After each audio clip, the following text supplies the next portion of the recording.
ముందుగా చింతపండును ఒక 5 నిమిషాల పాటు నానబెట్టుకోవాలి.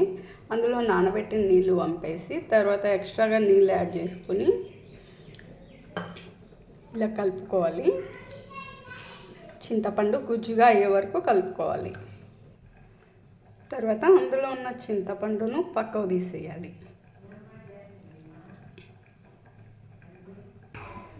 స్టవ్ పై ప్యాన్ పెట్టి అందులో ఆయిల్ వేయాలి. ప్యాన్ ఏంటి అలా ఉందనుకోకండి, అది మార్నింగ్ చేసిన అది కడగకుండా అలాగే పెట్టాను. ఆయిల్ ఉంది అందులో, అందుకని చెప్పేసి అలాగే ఉంచాను. ఆయిల్ హీట్ అయ్యాక కొన్ని శనక్కాయ పప్పులు వేసి కొద్దిసేపు మీడియం ఫ్లేమ్లో వేగనివ్వాలి. రోట్లో పచ్చిమిర్చి, తర్వాత కొబ్బరి పొడి, ఆ వెల్లుల్లి వేసి బాగా దంచుకోవాలి. స్టవ్ పై కడాయి పెట్టి కడాయి హీట్ అయ్యాక అందులో ఆయిల్ వేయాలి.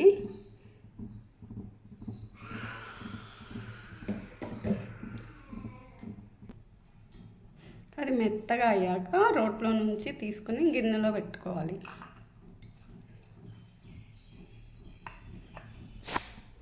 ఇప్పుడు ఆయిల్ హీట్ అయ్యాక కరివేపాకు, పోపు దినుసులు, ఎండుమిర్చి వేసి బాగా వేగనివ్వాలి. అవి వేగిన తర్వాత ఇందాక దంచి పెట్టుకున్న పచ్చిమిర్చి పేస్ట్ ఇందులోనే వేసేవాళ్ళు. ఇది కూడా పచ్చి వాసన పోయే వరకు వేగనివ్వాలి.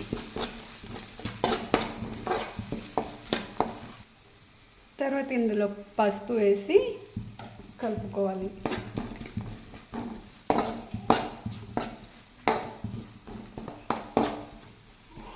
ఇలా అవి వేగిన తర్వాత అందులో తరిగి పెట్టుకున్న బంగాళాదుంపలు వేసేయాలి.